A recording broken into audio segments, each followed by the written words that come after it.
HeyO!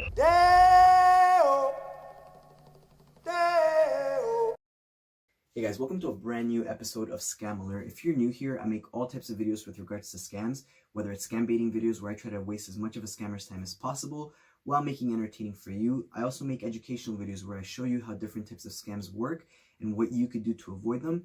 And last but not least, I make parody videos, which may include some rap songs of some of my favorite scam baiters. If you're new to the channel, please consider hitting that subscribe button. Please also consider hitting the like button and make sure you share this with a friend or a family member to make sure that they don't get scammed.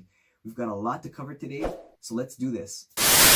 The first thing we're going to talk about is this past week, the Department of Justice put out a memo where it explains that it is filing actions against telecommunication carriers that facilitated fraudulent robocalls, millions of fraudulent robocalls against American consumers. Let's take a look at what this memo said.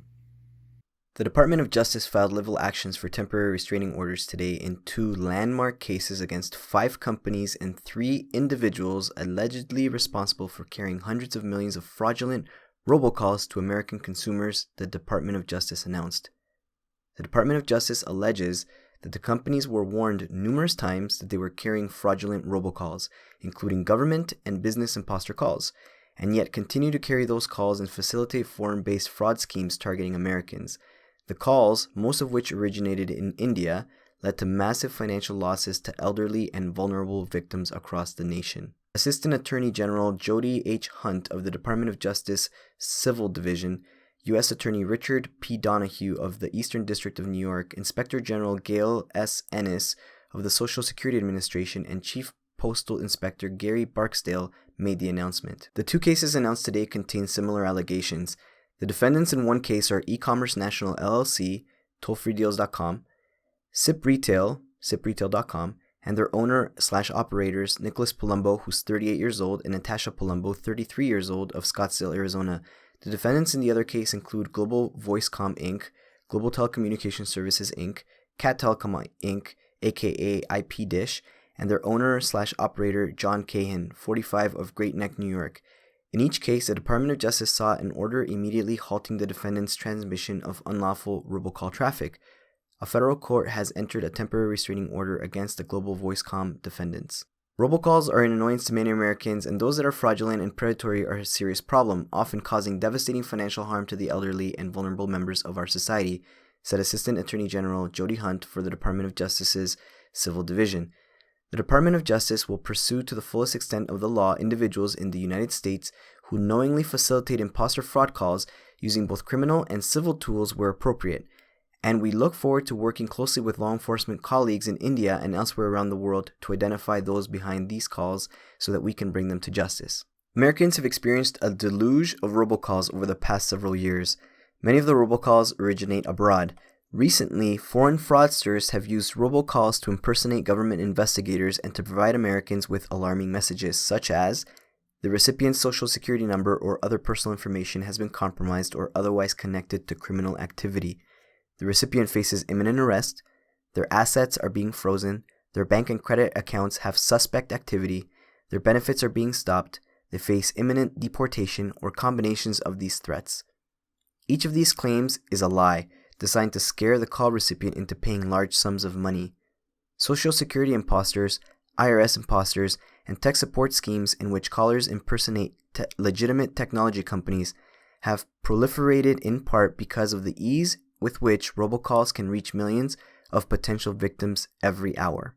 In the case announced today, the United States alleges that the defendants operated Voice over Internet Protocol, VoIP, carriers, which use an internet connection rather than traditional copper phone lines to carry telephone calls.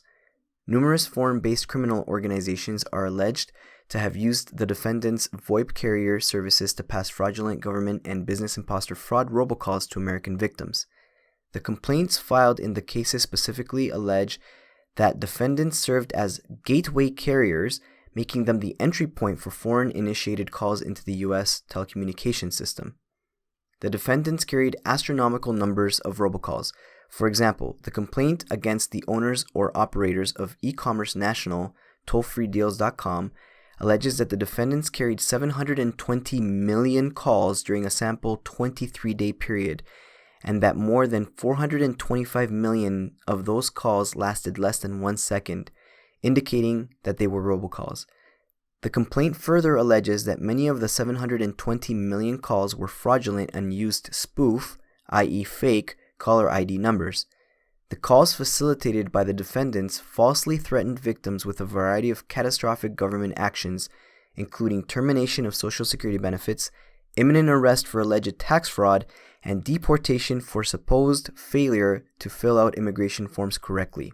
According to allegations in both complaints, the defendants ignored repeated red flags and warnings about the fraudulent and unlawful nature of the calls they were carrying. We are using all available tools and resources to stop foreign call center scammers, and for the first time, their US-based enablers, from conning elderly and vulnerable victims in New York and throughout the United States, said U.S. Attorney Richard Donoghue. Protecting individuals from schemes that result in catastrophic losses to the victims is a priority of this office and the Department of Justice. Today's events are the culmination of months of hard work and a critical step in holding these and other companies accountable for being the link between overseas scammers and their victims, said SSA Inspector General Gail S. Ennis. We will continue to pursue those who exploit the U.S. telephone system and allow scammers to deceive consumers using the good name of Social Security. I want to thank the Department of Justice's Transnational Elder Fraud Strike Force and our law enforcement partners for their support throughout this investigation. Anyone who engages in deceptive practices like imposter fraud should know, regardless of where they are, they will not go undetected and will be held accountable, said Chief Inspector Gary Barksdale. We will continue to work alongside the Department of Justice and our other partners to prevent and deter ongoing harm. Trial attorneys Ant Entwistle and Bart Dunn of the Civil Division's Consumer Protection Branch and Assistant U.S. Attorneys Bonnie Perlin, Evan Lestel, and Dara Olds of the U.S. Attorney's Office for the Eastern District of New York represent the United States. The SSA's Office of Inspector General, the U.S. Postal Inspection Service, the Office of Inspector General for Tax Administration, U.S. Immigration and Customs Enforcement, Homeland Security Investigations, New York, El Dorado Task Force, U.S. Secret Service, New York Police Department, and U.S. Customs and Border Protection collectively provided investigative support. The Federal Trade Commission and the Federal Communications Commission provided pertinent data. The claims made in the complaint are mere allegations that, if the case were to proceed to trial, the government must prove to receive a determination of liability. Since President Trump signed the Bipartisan Elder Abuse Prevention and Prosecution Act into law, the Department of Justice has participated in hundreds of enforcement actions in criminal and civil cases that targeted or disproportionately affected seniors. In particular, in March 2019, the department announced the largest elder fraud enforcement action in American history, charging more than 260 defendants in a nationwide elder fraud sweep. The department has likewise conducted hundreds of trainings and outreach sessions across the country since the passage of the act. More information about the department's effort to help American seniors is available at these websites and also at this phone number. The Department of Justice provides a variety of resources relating to elder fraud victimization through its Office for Victims of Crime, and that can also be reached at www.ovc.gov. As a scam baiter, we often feel like, man, we wish the governments would get more involved, our law enforcement would get more involved, that they would just help out. It almost feels like we're trying to do all the work ourselves. But this is the first enforcement action of its kind that has ever happened by the Department of Justice. This is a step in the right direction. I'm not sure how much of an effect it's going to have, if any, but it is good that finally telecommunication carriers are being held accountable here in North America. I would love to know what your thoughts are on this. Do you think this is actually going to help stop these scam calls, or do you feel that this is just a little drop of water in a massive sea of scams? Let me know in the comments below. This next story is closely related to what I just covered. We're going to talk about the number one scam that's running throughout the United States right now, and that is the Social Security Administration scam. Guys, there is no other scam that is harming more Americans than this scam right here. CBS this morning put out a clip about a Utah couple that got defrauded out of a large amount of money. Check this clip out. Today, the Senate will hold a hearing to look into what it called the number one scam in America, Social Security fraud. Our consumer investigative correspondent, that's Anna Werner, Spoke to one witness, all set to testify. Unfortunately, Anna, a lot of people can relate to this. Good morning to you. Good morning. Yeah, in the past 3 months, the Social Security Administration says it's gotten more than 115,000 complaints about the Social Security scam. Now, some people likely never lost money, but this Utah woman and her husband lost more than most Americans make in a year. It truly is embarrassing. I'm embarrassed. I'm really embarrassed. Machal Andersen and her husband Kyle, a Utah state representative, say they know many people won't be able to believe they became victims of the Social Security scam. But they say the fact they did means others need a warning.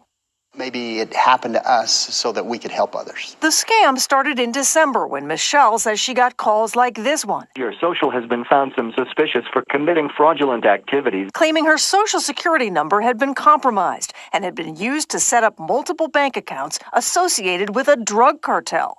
She says a man claiming to be a DEA investigator then said her family was in danger. He continued to talk to me about the danger that my family was in if I didn't cooperate, that these people were very dangerous, that they were watching me, that I needed to do what I was told.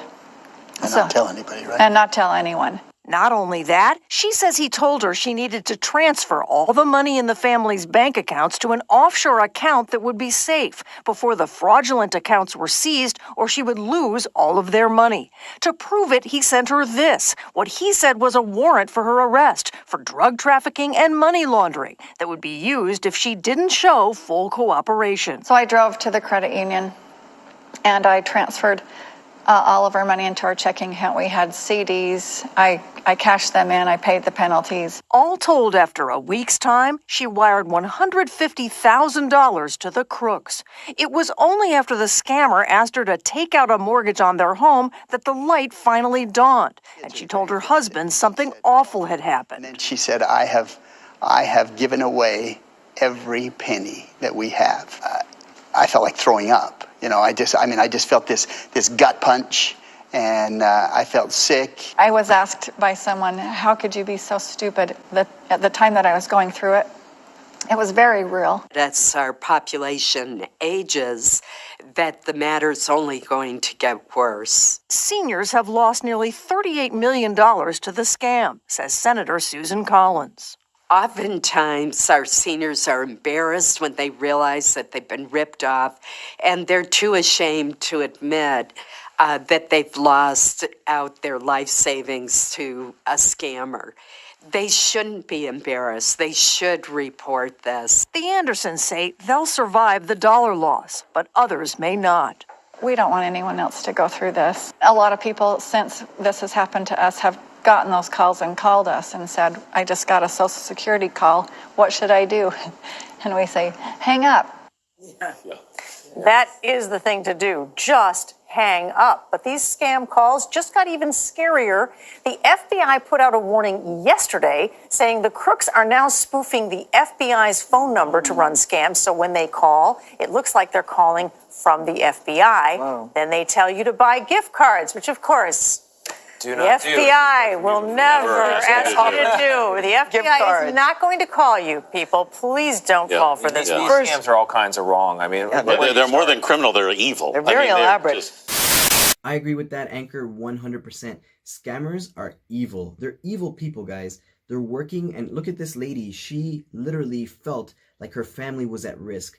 And again, I come back to last week's episode where I talked about scammers go and work on our fears. That's all they feed, guys. There's two animals inside of you. There's faith and there's fear. And whichever animal you feed the most is the one that you're going to listen to. So always remember, if you're encountering these types of calls, hang up. The best thing you can do is hang up. Don't take these calls seriously. Just know that the government is not going to contact you to ask you for direct payment right away, especially through gift cards. But like the last story, I'd love to know your thoughts. Do you believe that the mainstream media coverage is going to help people become more aware of these scams? See, there's a saying that says knowledge is power. Personally, I don't believe that's 100% accurate. I believe applied knowledge is power. That's why it's important that we not just share these videos, guys, but that we have conversations with our family and our friends and tell them exactly what it is that they need to do in order to avoid being scammed. The very first thing is just hang up. Guys, just hang up. Don't entertain any calls. The government will never ask you for direct payment right away, especially through gift cards. And with that being said, it's time to get into our next segment, which is Clickbait. Monday brought us a ton of fun. Luke's Doghouse did a great live stream. Wenja shared part 2 of his SSA call from last week. Pleasant Green put out a very interesting video on a scam involving the word that starts with a P and ends in an orn. Modder Paul Huckers did his first of many live streams this week. Scammer Payback shared a video where a scammer uses his American family to scam. Trilogy Media did a live stream.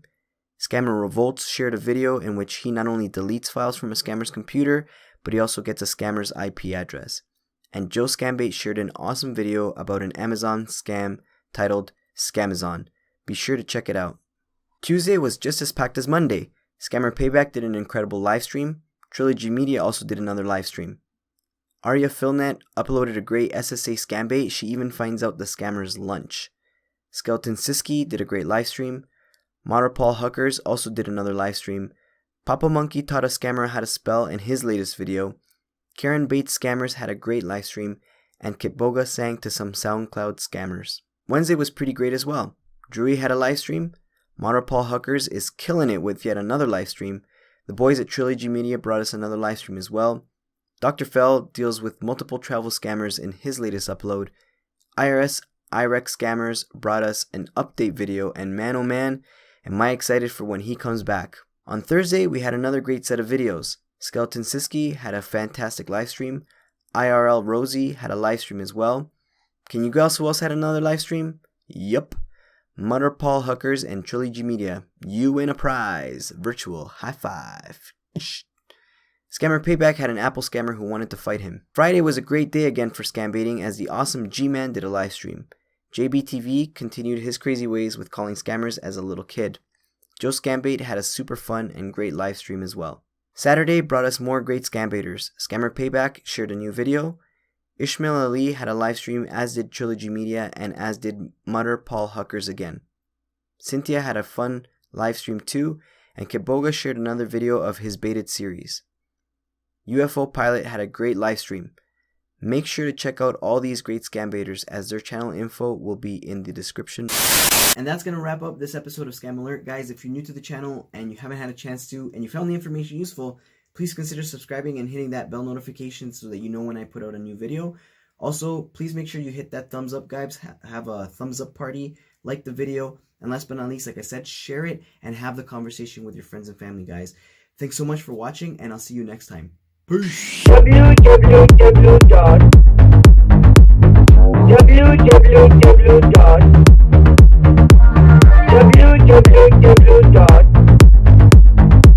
www